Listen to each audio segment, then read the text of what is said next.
I'm George, and tonight we're going to be talking about The Raven by Edgar Allan Poe. Edgar Allan Poe, what a creepy bloke. Real peculiar figure. Very, very gloomy, dark. Not fond of him. Not fond of him. No, thank you. So The Raven. Raven. Right. Okay. About The Raven, we are going to teach you about the characters of The Raven, the author, an in-depth discussion about the psychoanalysis of Edgar Allan Poe, because he's just so creepy and weird. Good stuff. Right. Real good. And also the history of The Raven. We have an interview, our interviewer, our field man, named Arthur. Not the author, but Arthur. Arthur, like A-R. Don't get them confused. Yes. Okay. We don't want that. No. We want clarity You're real crisp. on this news. Distinction. cast. Yes. Okay. Anyway, we go to Arthur with... Who was he interviewing? Oh, some real strange man on the streets. Right. Okay, well... Okay. Take it away, Arthur. Thanks a lot, Paul. Hi, I'm Arthur, and I'm here to interview somebody. Hello, sir. Can I interview you? Oh, yeah, no problem. I'm asking some questions about Poe. Edgar Allan Poe. Yeah, that guy. Great. Many people have said his work is really dark and gloomy. Do you know what his mindset was when he was writing The Raven? Well, I suppose he was quite traumatized, to say the least. When he was younger, tuberculosis affected his family a lot. Tuberculosis? Please tell me more about Oh, well, when he was younger, his mother and sister were just ravaged by the disease. It was horrible.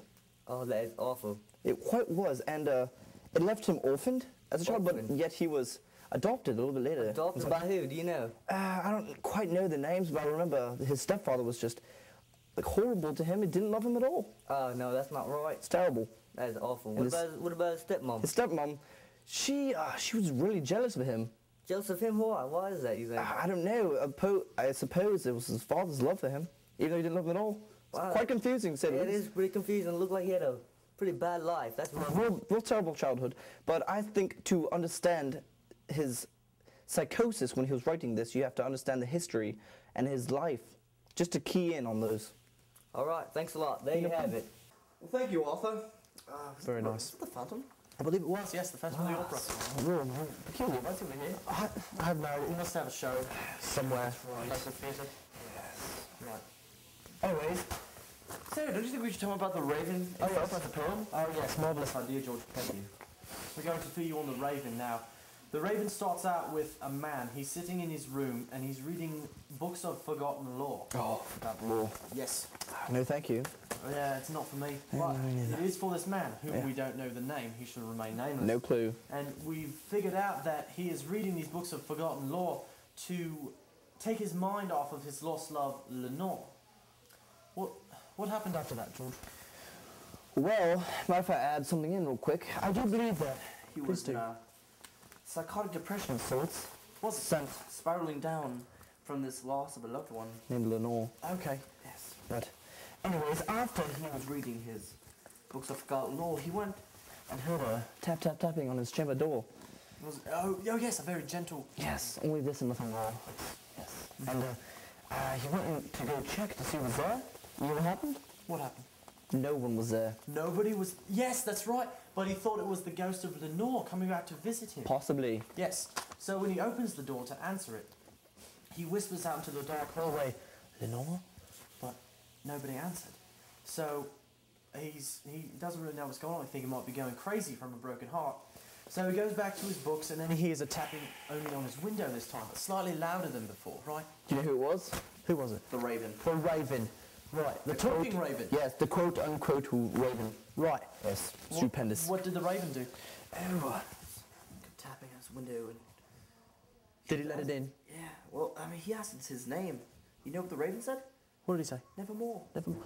He says that the whole time, doesn't he? All he says is nevermore. Right, so he lets him in, and he goes up. Where did he was up on the Statue? Yes, the statue above his chamber door. Chamber door. Or palace. It was the The Greek god Pallas. Of wisdom? Don't Yes. you know what percent wisdom? god Pretty of well. wisdom. So he's perched up on this bust of Pallas, right? And the man keeps asking him. He asks him what his name was, And the bird just says, nevermore. nevermore. Nevermore, that's it. And it just very greatly frustrates the man, and he's intrigued, and he keeps asking him questions like, why was he sent here? What is he doing in his house? And the Raven just says, Nevermore. yes. I know that would frustrate me greatly, George. Nevermore? Yeah. Sorry. Please don't do that. I'm sorry. I apologize. We're being professional here. Anyways, afterwards, he asked... The Raven, if you'll ever see his love Lenore again, and he says, Nevermore. nevermore. Quite a sad ending to a poem, I believe. Mm-hmm. What a shame. Well, Much torment. now we go over to our fellow exchange student from America, Bernard. Bernard? What will he be talking about? Oh, I believe the author? The author. Right, some background about Some back, yeah, maybe, you know, his life, times. Right. Okay. Bernard? Thanks, fellas. I'm here to tell you about Edgar Allan Poe, who was born on January 19th, 1809. And Poe had many tragic things happen in his life. For instance, he was orphaned at a young age, and his mother also died, and his father abandoned him. And after this, he sort of got his life in check and fell in love with a young woman named Elmira Royster. And after this, he decided that he would like to better his life, so he went to the University of Virginia. And after being fed up with school for a couple years, he decided to take a short break and returned to Richmond, Virginia, where he was heartbroken by Elmira because she had left him for another man.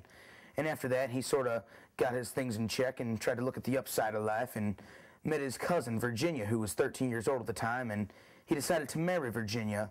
And him and Virginia lived a decent life, but it was sadness due to all the death in his life because after short years of marriage, Virginia also died of tuberculosis just like his mother. And a couple years later, Edgar Allan Poe was found dead in an alley in clothes that did not fit him, and some people think it might be because of voter fraud, but the main cause is unknown due to this, still to this day. That date was October 7th, 1849. Back to you. Well, thank you, Bernard. Very nice. Oh, Great information. really informational.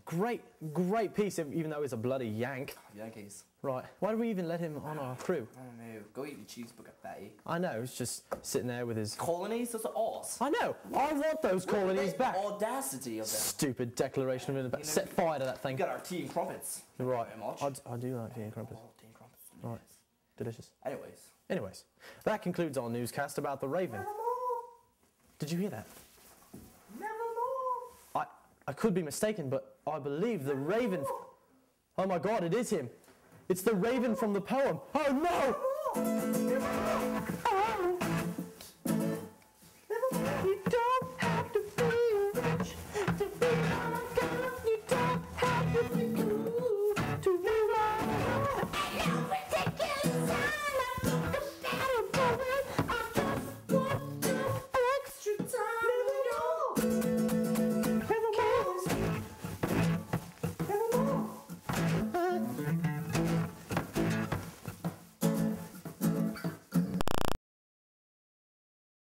My name's Bernard, and thanks, fellas.